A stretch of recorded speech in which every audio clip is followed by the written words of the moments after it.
Hello bachcho, let's read the question. So the question here is, a long solenoid has 200 turns per centimeter, carries the current I.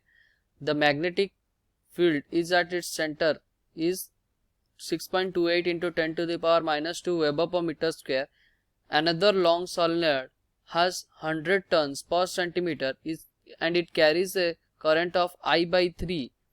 Okay, the value of magnetic field at its center. Okay, तो हमें क्या दिया गया है, एक solenoid का number of turns दिया गया है और उसमें सेंटर में मैग्नेटिक फील्ड कितना है दिया गया है और उसका करंट है आई.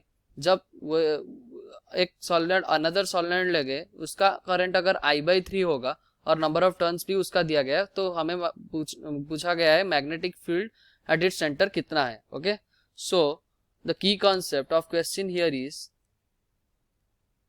magnetic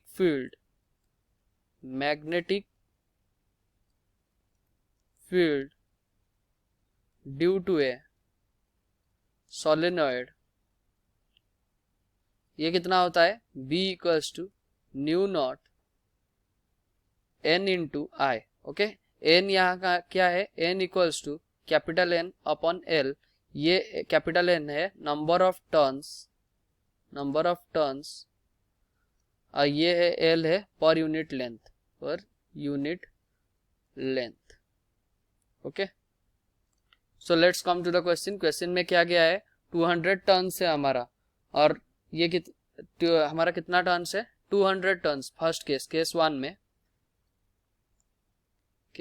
में that is 200 turns per centimetre है. ओके, अगर हम इसको पर मीटर में बदले, पर मीटर में अगर करें, number of turns per metre.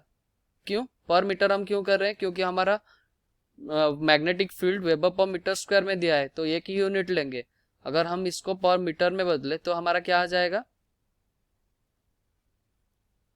Equals to 200 2 into 10 to the power 4 2 into 10 to the power 4 turns. Okay, ये आ गया.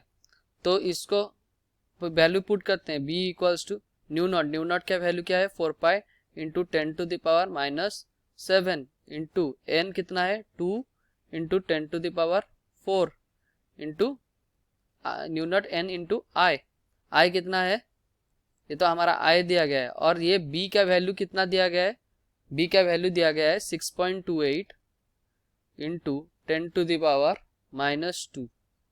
ओके, यहाँ से I अगर हम कैलकुलेट करेंगे, I इक्वल्स टू 2.5 एम्पियर हमारा आ जाएगा.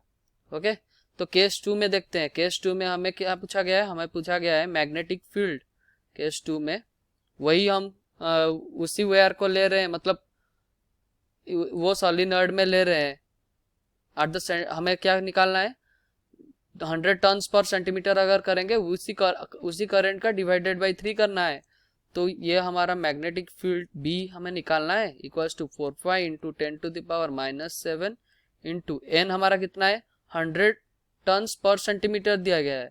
उसका मतलब number of turns per metre कितना हो जाएगा, number of turns per metre का कितना हो जाएगा, equals to 10 to the power 4 turns. Okay, sorry 10 to the power 4 turns होगा तो into 10 to the power 4 into I हमारा कितना है 2.5 आई बाई 3. Okay, 2.5 upon 3. इसको अगर हम सॉल्व करेंगे हमारा आ जाएगा 1.05 into 10 to the power minus 2 weber per metre square.